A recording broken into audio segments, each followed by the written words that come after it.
الحمدللہ رب العالمین والعاقبۃ للمتقین والصلاۃ والسلام علی خاتم النبیین۔ انتہائی معزز ناظرین و سامعین، السلام علیکم ورحمۃ اللہ وبرکاتہ۔ اس زمین کے اوپر اور اس آسمان کے نیچے اللہ تعالیٰ کی نعمتوں میں سے سب سے بڑی نعمت قرآن کی نعمت ہے، اور یہ قرآن کی نعمت کتنی اہم ہے اور کس طریقے سے انسانیت کے جو اجتماعی مسائل ہیں، انفرادی مسائل ہیں، ہمارے ذاتی پرابلمز ہیں، مشکلات ہیں، کس طریقے سے قرآن یہ ان سارے مسائل کو حل کر سکتا ہے، اور اللہ سبحانہ و تعالیٰ نے کس طریقے سے اس کائنات میں ایک بیلنس قائم کیا ہے، ایک توازن قائم کیا ہے، اور اس قرآن کے ذریعے سے اس توازن کو، بیلنس کو ہم اپنی شخصیت میں، اپنی پرسنالٹی میں، اپنے فیملیز میں، اپنے معاشرے میں اور پوری دنیا میں کیسے اس بیلنس کو اسٹیبلش کر سکتے ہیں۔ تو یہ کتنی اہم ترین ذمہ داری ہے، اس بارے میں اللہ سبحانہ و تعالیٰ نے قرآن مجید میں وضاحت کے ساتھ بیان فرمایا ہے، اور آج ہم قرآن مجید کا ایک ایسا ہی مقام، اس کا مطالعہ کرنے جا رہے ہیں۔ قرآن مجید کی بہت ہی مشہور صورت، جسے عروس القرآن بھی کہا گیا ہے حدیث کے اندر، قرآن کی دلہن سورہ الرحمن، اس کی ابتدائی چند آیات کی روشنی میں ہم دیکھیں گے کہ اللہ سبحانہ و تعالیٰ کس طریقے سے قرآن مجید کی ضرورت اور قرآن کی ایجوکیشن اور قرآن کو اسٹڈی کرنے اور اس سے رہنمائی لینے کی اہمیت کو کیسے ایمفسائز کرتے ہیں، کیسے اس پہ زور دیتے ہیں، اور کس طریقے سے یہ بات کھل کر ہمارے سامنے آتی ہے کہ آج اس وقت امت مسلمہ کے لیے انفرادی طور پر اور اجتماعی طور پر سب سے اہم ترین جس پہ انہیں فوکس کرنے کی ضرورت ہے وہ قرآن کی ایجوکیشن ہے۔ چنانچہ اللہ سبحانہ وتعالیٰ کا ارشاد ہے، اعوذ باللہ من الشیطان الرجیم، بسم اللہ الرحمن الرحیم، الرحمن علم القرآن خلق الانسان علمہ البیان۔ الرحمن، انتہائی مہربان ہستی۔ اللہ تعالیٰ کی صفات بہت ساری ہیں، وہ الملک ہے، القدوس ہے، وہ السلام ہے، السمیع ہے، البصیر ہے، اس کی سینکڑوں صفات ہیں، لیکن جو انسانوں کے ساتھ اللہ تعالیٰ کا معاملہ ہے وہ رحمت کا معاملہ ہے۔ اس لیے اللہ تعالیٰ نے جو اپنی صفات میں سے ایک چوٹی کی صفت منتخب فرمائی ہے، الرحمن کا مطلب یہ ہے کہ وہ ہستی اور وہ ذات جس کی رحمت میں جوش ہو، شدت ہو، کثرت ہو، ولولہ ہو، جیسے ایک طوفان امڑ رہا ہو رحمت کا، یا جیسے ایک چشمہ پھوٹ رہا ہو رحمت کا۔ تو یہ اللہ تعالیٰ نے صفت کو یہاں پہ چنا ہے، اور پھر اس کا تعلق کس کے ساتھ ہے؟ علم القرآن، اس نے قرآن سکھایا۔ تو علم آدم الاسماء کلہا، حضرت آدم علیہ السلام کو تمام اسماء سکھا دیے۔ جتنے بھی دنیا میں نالج ہیں، جتنے بھی دنیا میں ایجوکیشن ہے، چاہے وہ سائنس ہے، ٹیکنالوجی ہے، میتھمیٹکس ہے، فزکس ہے،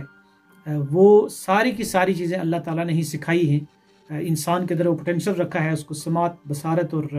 اینالائز کرنے کی صلاحیت دی ہے، اس کو عقل دی ہے، شعور دیا ہے، برین دیا ہے۔ تو یہ سارے علوم بھی اللہ تعالیٰ نے سکھائے ہیں، لیکن اپنے علوم میں سے جو چوٹی کا علم ہے، جو سب سے بلند ترین علم ہے، وہ قرآن ہے۔ اس لیے اس کا ذکر کیا کہ علم القرآن خلق الانسان، انسان کو اس نے پیدا کیا۔ اگرچہ گائے، بھینس اور بکری کو بھی اللہ نے پیدا کیا ہے، درختوں کو بھی اللہ تعالیٰ نے پیدا کیا ہے، اور پوری کائنات کو، کہکشاؤں کو، گلیکسیز کو، سٹارز کو، پلینٹس کو بھی اللہ تعالیٰ نے پیدا کیا ہے، لیکن تمام مخلوقات میں سے جو کراؤن کریشن ہے، جو اشرف المخلوقات ہے، وہ انسان ہے، کیونکہ انسان وہ مخلوق ہے کہ جس کے اندر روح ربانی پھونکی گئی ہے۔ یہ جو قرآن ہے یہ بھی ایک روح ہے، اس کے لیے لفظ روح استعمال ہوا ہے۔ یہ اللہ کی طرف سے ایک روح ہے جو روح الامین جبریل لے کر آتا ہے، اور پھر انسان کے قلب کے اوپر یہ قرآن اثر کرتا ہے، جس طرح یہ نزل علی قلبک بروح الامین فرمایا گیا قرآن مجید میں دوسرے مقام پر کہ نبی، آپ کے دل پر اس قرآن کو جبریل امین نے نازل کیا ہے، اور فرمایا کہ خلق الانسان، گویا کہ انسان کو پیدا اس لیے کیا گیا ہے کہ وہ اس قرآنی ایجوکیشن کو اپنی ترجیح بنائے۔ جتنی بھی باقی ایجوکیشنز ہیں، سائنس کی، ٹیکنالوجی کی اور میتھمیٹکس کی، اور جتنے بھی علوم ہیں دنیا میں، وہ سارے ایک مومن کے لیے، مسلمان کے لیے ضروری ہیں، لیکن سب سے پہلے جو فنڈامنٹل، جو بیسک اور سب سے بنیادی ایجوکیشن ہے ہماری نئی نسل کی، ہماری یوتھ کی، ہماری آنے والے بچوں کی، کسی بھی مسلمان کی، وہ ہے قرآن کی ایجوکیشن۔ اس لیے فرمایا کہ الرحمن علم القرآن خلق الانسان، انسان کو گویا کہ پیدا کرنے کا مقصد یہی ہے کہ وہ رحمان کی نازل کردہ اس عظیم رحمت قرآن سے فائدہ اٹھائے، اور اس کے بعد فرمایا علمہ البیان، اللہ تعالیٰ نے انسان کو بیان کی صلاحیت عطا کی. تو یہ بیان کی صلاحیت کیا ہے؟ بیان اصل میں کہتے ہیں کمیونیکیشن کو، آرٹ آف کمیونیکیشن، جسے ہم آرٹیکولیٹ کرتے ہیں، اپنی بات کو، اپنی بات دوسروں تک پہنچاتے ہیں. تو یہ صلاحیت بھی اللہ تعالیٰ نے باقی جتنے بھی مخلوقات ہیں اس میں ہر مخلوق کو اللہ تعالیٰ نے کوئی نہ کوئی کمیونیکیشن کا اسکل دیا ہے. جو شہد کی مکھی ہیں ان کا اپنا کمیونیکیشن کا نظام ہے، جو چیونٹیاں ہیں ان کا اپنا ایک نظام ہے. لیکن اسی طریقے سے ہم دیکھتے ہیں کہ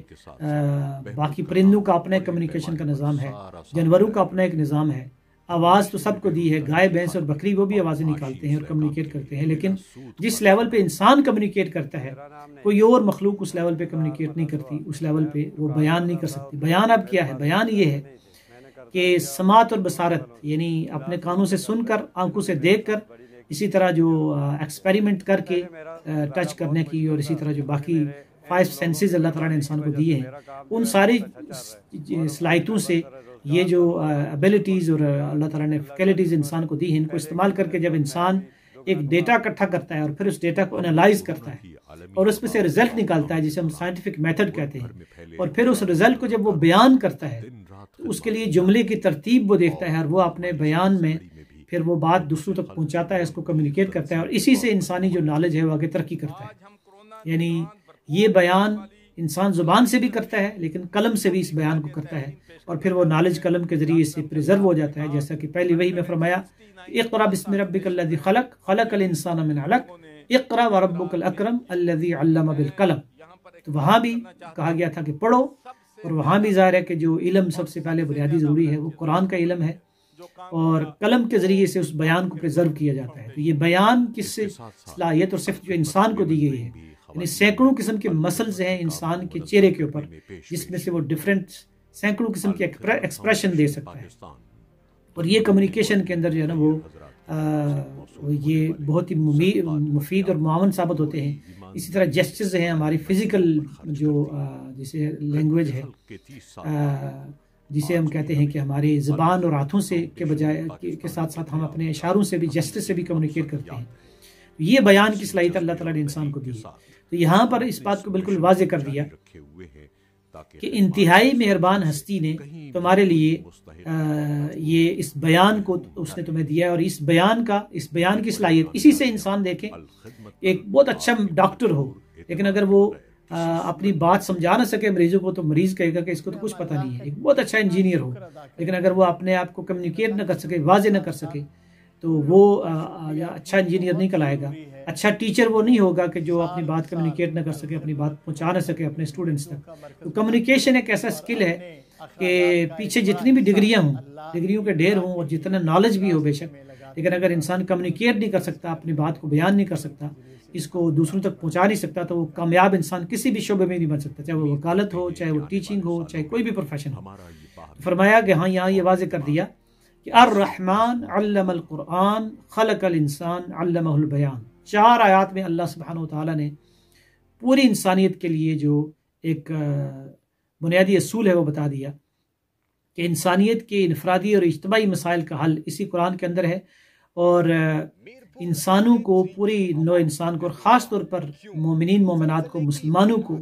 کہ جو اس قرآن پہ ایمان رکھتے ہیں، انہیں یہ چاہیے کہ وہ اپنے بچوں کو، اپنے نوجوانوں کو، اپنے اسکول، کالج اور یونیورسٹی کے طلبہ اور طالبات کو اس قرآن کی تعلیم دیں. قرآنک ایجوکیشن ایک سبجیکٹ ہمارا ہونا چاہیے، اور اس کو physics, chemistry, biology, mathematics, sciences سے بڑھ کر، انگلش لٹریچر سے بڑھ کر ہمیں اس قرآن کی ایجوکیشن کو عام کرنا چاہیے اور اس کو ٹیچ کرنا چاہیے. اس لیے کہ اگر ہم اللہ تعالیٰ کی رحمت کو پانا چاہتے ہیں،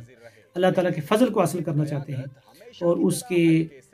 فضل اور اس کی جو ہے نا اس کی مدد ہم حاصل کرنا چاہتے ہیں، اور کامیابی دنیا میں چاہتے ہیں، تو وہ ہم اسی قرآن کے ذریعے سے حاصل کر سکتے ہیں. یہی بات ہے کہ جو صحیح بخاری کے اندر جو حدیث ہے اس میں نبی اکرم صلی اللہ علیہ وسلم نے ایک جملے میں فرمائی ہے،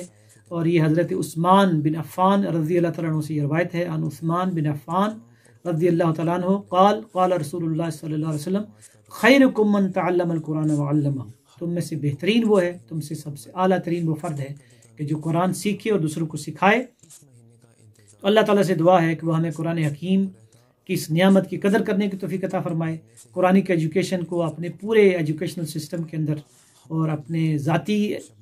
مطالعے اور ایجوکیشن میں اور اپنی فیملی میں بھی اس کو ٹاپ پہ رکھنے کی توفیق عطا فرمائے۔ وآخر دعوانا ان الحمد للہ رب العالمین۔